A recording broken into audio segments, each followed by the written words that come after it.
सुरक्षा वाहिनी से सियासी संदेश। पिता मुलायम की गलती को सुधारने में जुटे अखिलेश। आखिर क्या है नई रणनीति? बता दें, समाजवादी सबला सुरक्षा वाहिनी से रक्षाबंधन के मौके पर अखिलेश यादव ने इस नाम से एक फ्रंट बनाने की घोषणा की है। उनके इस ऐलान के पीछे उनका कामयाब पीडीए वाला फॉर्मूला है। महिलाओं की सुरक्षा के नाम पर अखिलेश यादव व समाजवादी पार्टी की एक नई छवि गढ़ने में तैयार है। आपको बताते चलें, कभी गठबंधन के नाम पर तो कभी सोशल इंजीनियरिंग के रूप में अखिलेश यादव राजनीति के प्रयोग कर रहे हैं। इस बार सुरक्षा वाहिनी बनाकर उनकी नजर महिला वोटर पर है। योगी सरकार में बेहतर कानून व्यवस्था को लेकर महिलाएं बीजेपी के समर्थन में रही हैं, तो वहीं अखिलेश यादव इस ट्रेंड को बदलने के प्रयास में लगे हुए हैं। लड़कों से गलती हो जाती है वाली छवि को किनारे लगाना चाहते हैं। तो वहीं लोकसभा चुनाव से पहले अखिलेश यादव ने पीडीए का नारा दिया था। इस नारे के साथ ही उनकी कोशिश माए वाली इमेज को बदलने की थी। लगातार 4 चुनाव हार चुके अखिलेश यादव को समझ में आ गया था कि राजनीति बदल चुकी है। मुस्लिम और यादव वोट के दम पर बीजेपी को हराना अब नामुमकिन है। तो वहीं बीजेपी के सामाजिक समीकरण के आगे मुस्लिम और यादव वाला माई वोट बैंक छूट सकता है।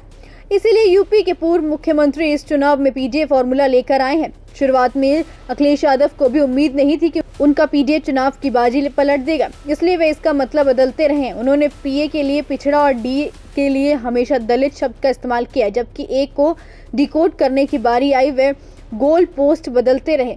अखिलेश यादव ने पीडीए में ए को कभी अल्पसंख्यक कहा तो कभी अगड़ा कहा। कई बार उन्होंने इसे आधी आबादी भी कहा। इस बार के चुनाव में समाजवादी पार्टी का गैर यादव ओबीसी समाज को वोट मिला है। दलित वोटर्स के एक बड़े हिस्से ने अखिलेश यादव का साथ दिया है।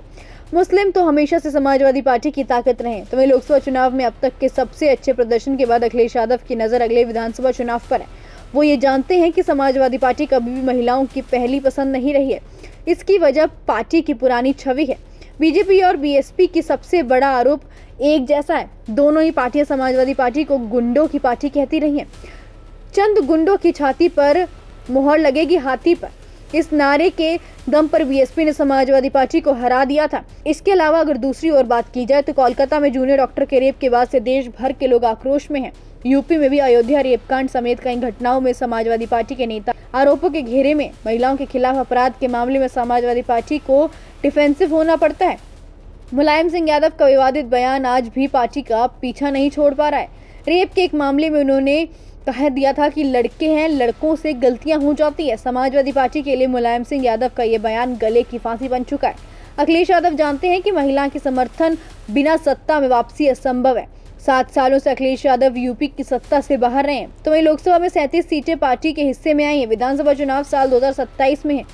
इससे पहले अखिलेश यादव आधी आबादी का दिल जीतने की रणनीति में अपना पूरा दम लगा रहे हैं। उनकी पत्नी और लोकसभा सांसद डिंपल यादव भी इस मिशन में उनके साथ जुट गई हैं।